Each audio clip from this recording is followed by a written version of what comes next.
Guys welcome back to my channel. तो आज 11th standard के केमिस्ट्री के chapter number 4 some basic concept of chemistry यानी रसायन शास्त्राचे काही पायाभूत विचार, इस चैप्टर को हम इसके नोट्स आज हैंड रिटन नोट्स में आपको दिखाने वाली हूँ, जो कि आप अपने एग्जाम में लिख सकते हैं, याद कर सकते हैं। Is a very very very important notes.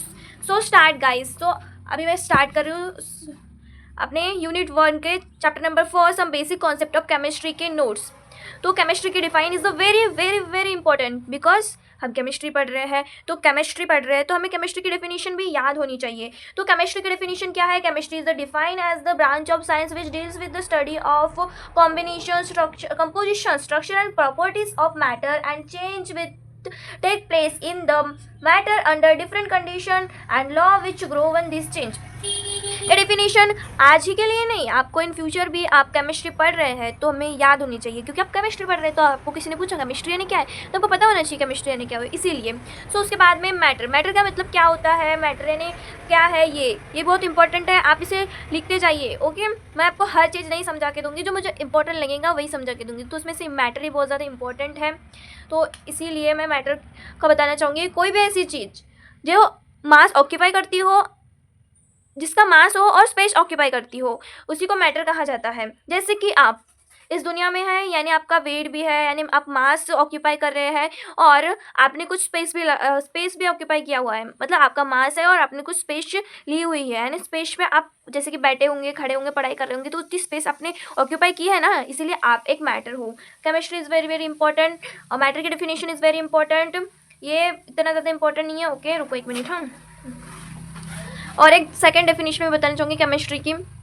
Chemistry is study of matter physical and chemical property under physical and chemical change in undergoes under different condition is called as chemistry. ये आपके बुक में लिखी हुई है chemistry की definition, तो ये भी आप याद कर सकते हो as you wish. So chemistry is the central science. क्योंकि ये सेंट्रल साइंस क्यों है? क्योंकि ये सेंट्रल साइंस इसीलिए है केमिस्ट्री, क्योंकि इसका सारे सब्जेक्ट में यूज़ होता है। जैसे कि बायो में भी यूज़ होता है, मैथमेटिक्स में भी यूज़ होता है, केमिस्ट्री में भी यूज़ होता है और ऑल्सो फिजिक्स में भी यूज़ होता है, इसलिए इसको सेंट्रल साइंस कहा जाता है, क्योंकि हर सब्जेक्ट में यूज़ होता है इसीलिए। फिर nature of the chemistry. Nature of chemistry में क्या क्या है? नेचर से केमिस्ट्री की कौन कौन नेचर यानी टाइप, उसके टाइप्स कितने हैं? तो 5 टाइप्स हैं केमिस्ट्री के। ये देखो, आप इसको लिख सकते हैं। एनालिटिक केमिस्ट्री में जैसे purification, quantification, quality, quantity, separation, ये सब के बारे में जहाँ पे स्टडी की जाती है एनालिटिकल केमिस्ट्री होती है। बायोकेमिस्ट्री यानी the substance which study of the biomolecule यानी प्रोटीन, विटामिन, लिपिड, कार्बोहाइड्रेट, ये सब की जहाँ पे नीड होती है उसी को, मतलब जहाँ पे स्टडी होती है उसी को बायोकेमिस्ट्री कहा जाता है। फिजिकल केमिस्ट्री यानी the substance which study of properties of matter, atom, molecules and electron energies is called as a physical chemistry. ये भी इंपॉर्टेंट है। इनऑर्गेनिक केमिस्ट्री यानी the substance which can not be contain carbon and carbon compound is called as inorganic compound. फिर है organic, the substance which contain carbon and carbon compound is called organic chemistry. So ये भी important है। Nature of chemistry आपके paper में आ सकता है, unit test में भी आ सकता है, आपके कॉलेज के पेपर में भी। सो उसके बाद में मैटर के बारे में तो मैं आपको पहले ही बता चुकी हूँ, तो मैटर की डेफिनेशन लिख लो आप, बस इतना ही करो। मैटर के बारे में तो आपको खुद भी पता होगा, कि इज द बेसिक चीज़ जो कि आपको पता होना चाहिए। सो फिर है प्योर सब्सटेंस। मैटर को कितने इसमें क्लासिफाइड किया गया है? केमिकल कंपोजिशन के बेसिस पे, 2 इस पे, एक तो प्योर सब्सटेंस और एक मिक्सचर। ये आपको याद रखना है, क्योंकि इसका क्वेश्चन एक्सरसाइज में भी है, जो कि प्योर सब्सटेंस हो, जो टेबल है उसको पूरा एक्सप्लेन करना पड़ रहा है। आपको टेबल दिखा लेती हूँ मैं, आपको टेबल समझ में नहीं आएगा कि कौन सा टेबल की बात कर रही हूँ, इसलिए मैं आपको दिखा देती हूँ कि टेबल कौन था। ये जो टेबल है, ये आपको टेबल दिख रहा है, ये आपको वो एक्सरसाइज में पूरा एक्सप्लेन करने बोलते हैं। मैटर यानी क्या, मैटर को क्लासिफाइड कैसे किया है, ये वाला क्वेश्चन ही दिया हुआ है ऐसा ही। तो इसको pure substance, mixture, pure substance में एलिमेंट पे मेटल, नॉन मेटल, मेटलॉइड, फिर कंपाउंड के बाद में मिक्सचर, ये सबको डेफिनेशन के साथ, एग्जांपल के साथ एक्सप्लेन करने बोला है। यानी बहुत बड़ा क्वेश्चन है, तो आप सभी को डेफिनेशन याद करना बहुत ज़रूरी है आपको। सो उसके बाद में प्योर सब्सटेंस के डेफिनेशन। प्योर सब्सटेंस ऐसे सब्सटेंस है जो जिसका डेफिनेट केमिकल कंपोजिशन होता है और they almost same properties regardless of the origin start होते हैं ऐसे, मतलब प्योर सब्सटेंस जैसे प्योर मेटल एग्जांपल है, डिस्टिक वाटर एग्जांपल है इसका। ये सब प्योर सब्सटेंस भी बहुत ज़्यादा इंपॉर्टेंट है। मैं आपको सब चीज़ें नहीं बता सकती पूरे अच्छे तरीके से, आपको उसका डिटेल वीडियो देखना पड़ेगा इसके लिए। सो इसके बाद में मिक्सचर, आपको सिर्फ मैं हैंड रिटन नोट्स दे रही हूँ अपनी में।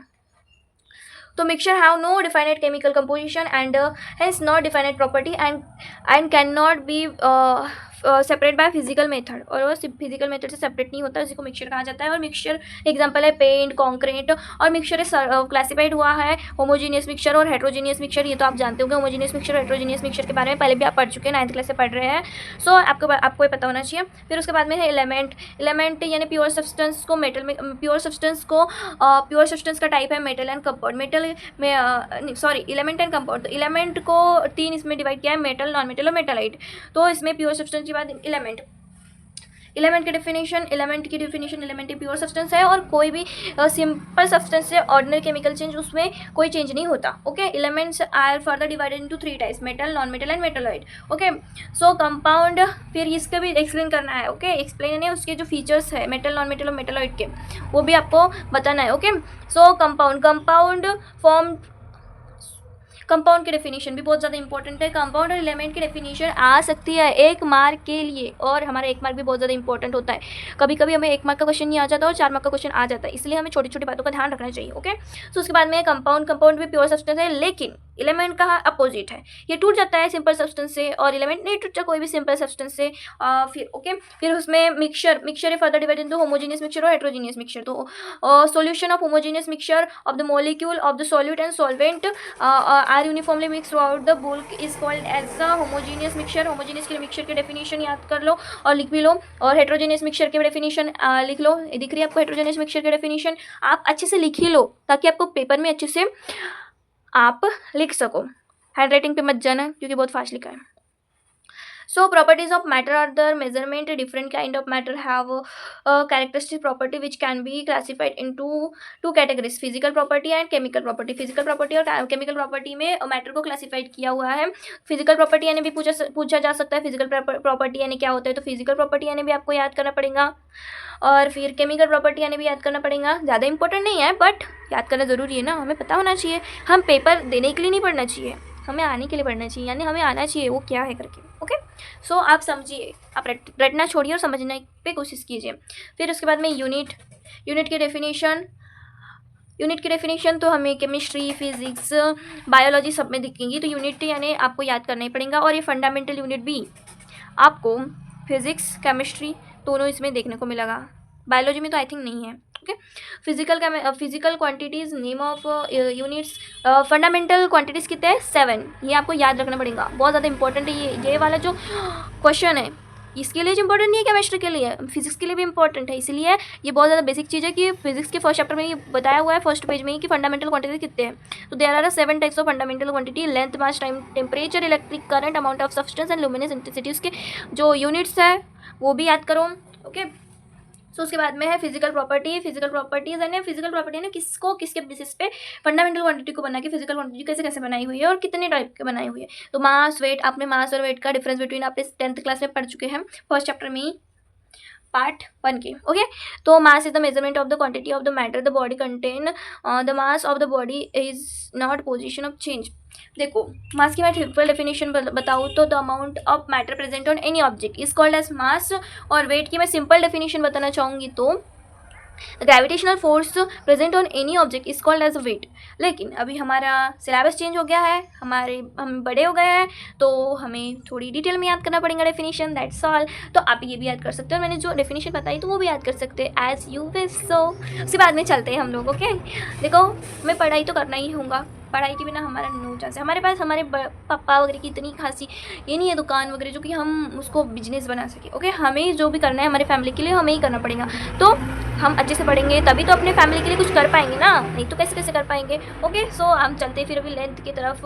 लेंथ इसमें ना ज़्यादा कुछ कॉन्सेप्ट है नहीं लेंथ का, बस इसके जो यूनिट्स है, लेंथ का जो ऐसा यूनिट है ये सब याद कर लेने का, और किस किस में गिनी जाती है, नैनोमीटर, पिकोमीटर में कितना होता है, 1 नैनोमीटर के कितने मीटर होता है, और 1 पिकोमीटर मतलब कितना मीटर होता है, ये भी बहुत ज़्यादा इंपॉर्टेंट है।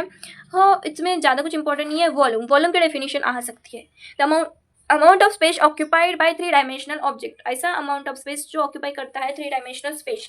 3 डायमेंशनल वॉल्यूम का फॉर्मूला क्या होता है, L3, लीटर क्यूब। ओके, तो ऐसा unit of volume is expressed as a metre cube और एम क्यूब।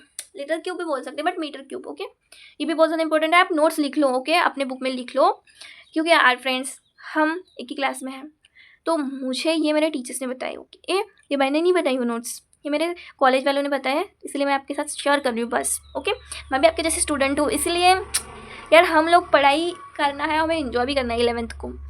आई नो कि बहुत बड़ा सिलेबस हो गया है, लेकिन 10th में जो इन्जॉय करना बच गया था उसे इन्जॉय भी तो करना है साथ में पढ़ाई के साथ। ओके, तो ठीक है, फिर उसके बाद में चलते हैं हम लोग डेंसिटी क्यों आपको पढ़ाई करना है, इसमें नो इश्यू, मैं नहीं बोल रही हूँ, लेकिन जिसको पढ़ाई के साथ इन्जॉय भी करना है वो कर सकता है। 11th है, इम्पॉर्टेंट क्लास है, बट हम जो 10th में मिस कर चुके हैं वो हम 11th में भी तो मिस नहीं कर सकते ना। हमें कुछ ना अपनी खुशी का भी देखना चाहिए यार। कभी कभी मुझे लगता है कि हम एकदम ऐसे पढ़ाई में घुस जाते हैं कि हमें कुछ समझ में नहीं आता कि हमारी लाइफ में क्या चल रहा है, और ये इंपॉर्टेंट भी है कि हम पढ़ाई में इतना घुस जाए, बट यार सम टाइम कि हमारे लाइफ में कुछ ना कुछ स्पेस तो होना चाहिए ना कि हम इंजॉय कर सकें उसमें।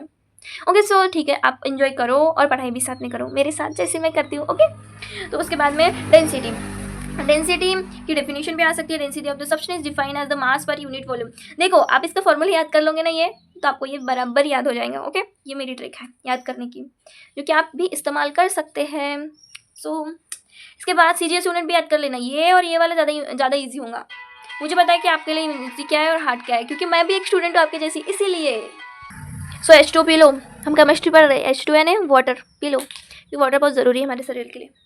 ओके, तो उसके बाद में है टेम्परेचर दिख रहा है आपको। टेम्परेचर की डेफिनेशन भी बहुत ज़्यादा इंपॉर्टेंट है। Temperature of the measure of the hotness और कोल्डनेस ऑफ द ऑब्जेक्ट। किसी भी बॉडी का हॉटनेस और कोल्डनेस, किसी भी ऑब्जेक्ट का हॉटनेस और कोल्डनेस जो गिनता है उसी को टेम्परेचर कहा जाता है। क्योंकि आपको फीवर आ जाए तो आप डॉक्टर के पास जाते हैं, तब आपको टेम्परेचर गिनने के लिए थर्मामीटर लगाना पड़ता है। ओके, वही होता है टेम्परेचर, जो कि आपके बॉडी का हॉटनेस और कोल्डनेस गिनता है। तो टेम्परेचर की डेफिनेशन भी याद रहेंगी आपको। डन, फिर इसको मैं समझती हूँ कि डन आपको याद रहेंगी, क्योंकि ये आपके लिए इंपॉर्टेंट भी है, आपके एग्जाम के लिए नहीं, आपके लिए भी इंपॉर्टेंट है। ओके, तो इसका ऐसा यूनिट है केल्विन। ये देखो केल्विन,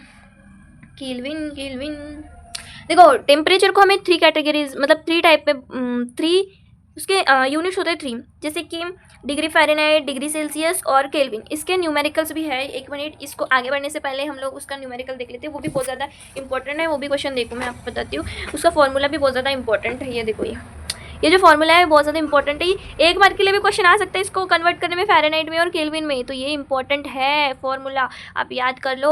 ओके, इसको मैं डन समझ रही हूँ। अभी हम आगे चलते हैं। अभी हम पढ़ेंगे लॉ ऑफ केमिकल कंपोजिशन। ये 5 टाइप में बटा हुआ है, ये आपको पता है क्योंकि ये बुक में दिया हुआ है। तो लॉ ऑफ केमिकल कंपोजिशन क्यों बना? The element combine with each other and form compound. Element combine होते एक दूसरे के साथ, उससे क्या बनता है? कंपाउंड बनता है। This process governed bye 5 basic law discovered before the knowledge of molecular formula.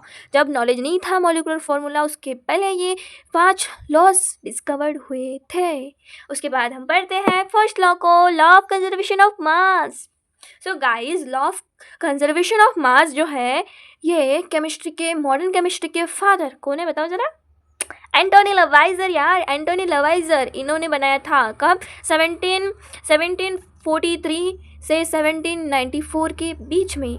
ये फ्रेंच के साइंटिस्ट थे। उन्होंने 2 एग्जाम्पल के साथ भी बताया हुआ है इस लॉ को, उन्होंने एक्सप्लेन किया है 2 एग्जाम्पल के साथ। 2 एग्जाम्पल, पहला एग्जाम्पल है burning of phosphorus and mercury both in the presence of air, इसका एग्जाम्पल है। और hydrogen gas burn on combine oxygen to yield water, ये सेकेंड एग्जाम्पल है। तो ये 2 एग्जाम्पल आपने कभी याद भी कर लिए ना, तो एग्जैक्ट आपको जैसे का वैसा लिखा आ सकता है, law of conservation of mass, थोड़ा याद करते जाओ। ओके, मेरे जैसा याद करने का कभी कभी जब टाइम मिले तब पढ़ाई कर लेना यार, क्योंकि पूरे दिन भर तो मस्ती नहीं कर सकते ना, थोड़ा टाइम पढ़ाई भी करना पड़ता है।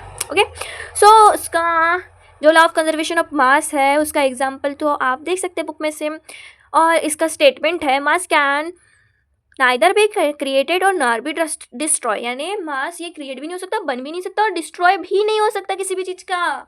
तो आप ये स्टेटमेंट याद ज़रूर रखना, स्टेटमेंट बहुत ज़्यादा इंपॉर्टेंट है। Law of conservation of mass के लिए नहीं, लॉ ऑफ केमिकल कंपोजिशन, हर एक 5 कंपोनेंट है, कंपोजिशन है केमिकल कंपोजिशन, उसमें हर एक का लॉ स्टेटमेंट दिया हुआ है, जिससे आपको याद करना पड़ेगा। ओके, उसके बाद में देखो ये जो मैंने नोट्स बनाई हूँ वो बहुत ज़्यादा इंपॉर्टेंट है और बुक में से भी याद कर लेने का। बुक भी पढ़ो, ये भी पढ़ो, और कुछ पढ़ने की ज़रूरत नहीं है। ओके, ये स्टेटमेंट है, IMP भी करके रखी हूँ मैंने। देखो हमारे मैम ने बोला IMP है, तो मैंने भी करके रखी IMP, इम्पॉर्टेंट। सो उसके बाद में सेकेंड लॉ देखते हैं हम लोग, law of definite proportion. Definite proportion कौन सा proportion? Definite proportion. So law of definite proportion किसने प्रपोज किया था? फ्रेंच केमिस्ट जोसेफ प्रोश ने इस लॉ को प्रपोज किया था। किससे? एक्सपेरिमेंट 2 सैंपल्स लिए थे उन्होंने क्यूब्रिक कार्बोनेट के। पहला सैंपल था नेचुरल सैंपल और दूसरा सैंपल था सिंथेटिक सैंपल। तो उन्होंने देखा कि जो भी उसके क्यूब्रिक कार्बोनेट है जिसमें कॉपर, ऑक्सीजन और कार्बन की ज़रूरत है, उसमें नेचुरल और सिंथेटिक जो सैंपल्स है वो दोनों में सेम टू सेम होते हैं, मतलब वो एक दूसरे के सेम टू सेम होते हैं। तो इसका स्टेटमेंट क्या दिया उन्होंने पता है? A given compound always contain exactly the same proportion of element by weight. यानी वो जो कंपाउंड उन्होंने लिए थे वो एकदम सेम प्रोपोर्शन के एलिमेंट और उनका वेट भी सेम होता है। ओके ना? जैसे कि आपका वाटर है, जैसे कि मतलब आपका वाटर है नहीं, वाटर पानी जो कि आसमान से गिरता है, यानी बारिश आती है तब वो वाला पानी का सैंपल यानी नेचुरल हो गया वो।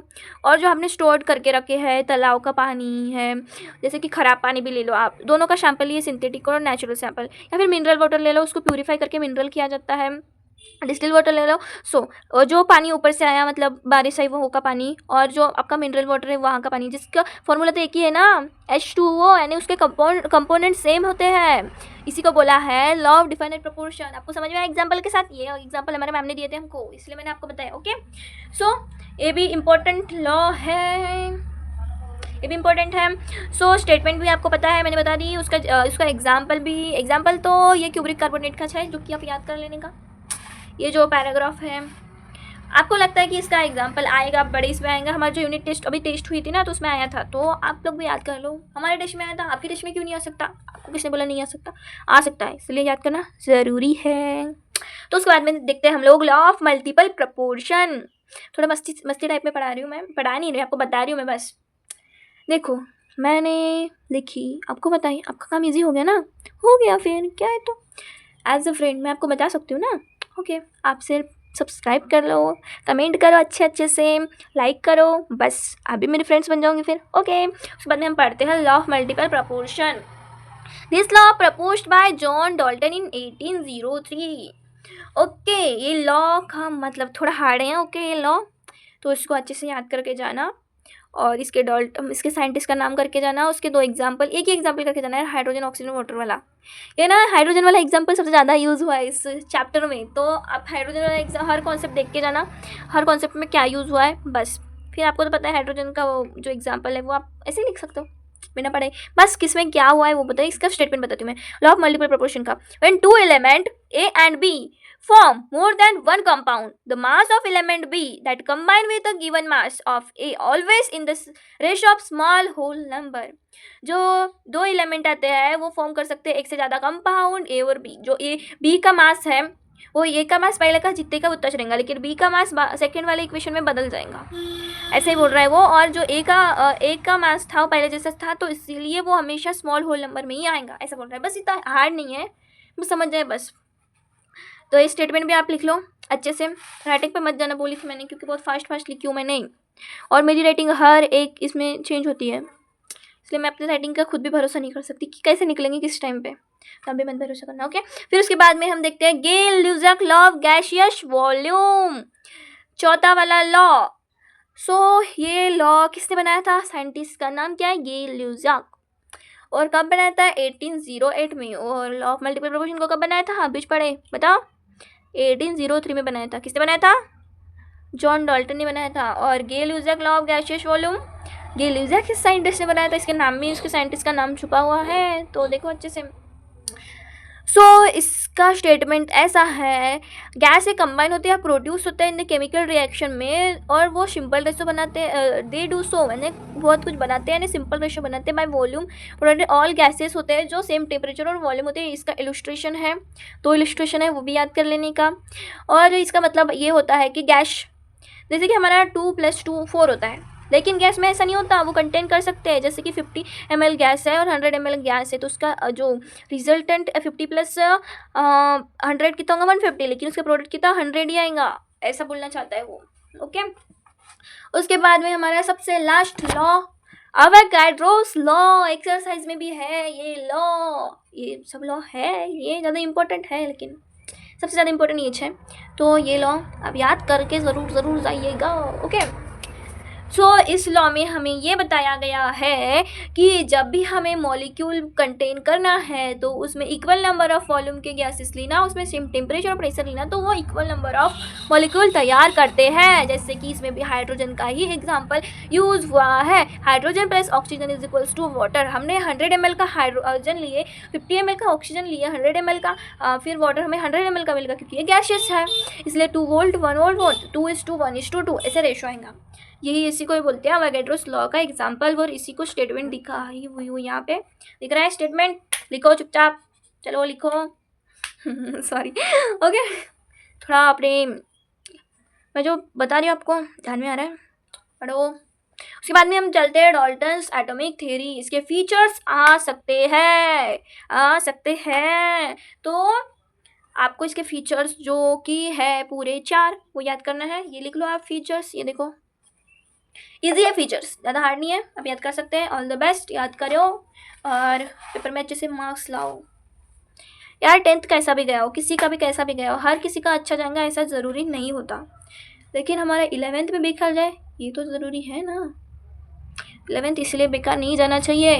11th में हमें पढ़ाई करना है और आप H2O पीते रहो। आपकी हेल्थ भी ज़्यादा इंपॉर्टेंट है, आपकी पढ़ाई से ज़्यादा इंपॉर्टेंट आपकी हेल्थ है, क्योंकि आप जब तक कि फिट नहीं रहेंगे तब तक कि आप अच्छे से पढ़ाई नहीं कर पाएंगे। ओके, सो उसके बाद में हम चलते हैं एटॉमिक एंड मॉलिक्यूलर मास।